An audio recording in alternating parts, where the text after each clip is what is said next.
Представьте, Петербург. Холодный весенний день.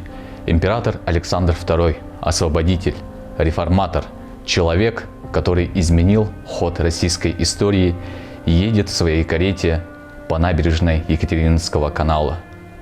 И в этот момент происходит взрыв. Бомба, брошенная народовольцем, оборвала его жизнь в один из самых значительных моментов в судьбе царя и всей страны.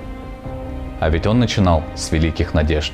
В 1855 году, когда Александр взошел на престол, Россия была истощена, проиграла Крымскую войну, стояла перед кучей нерешенных проблем.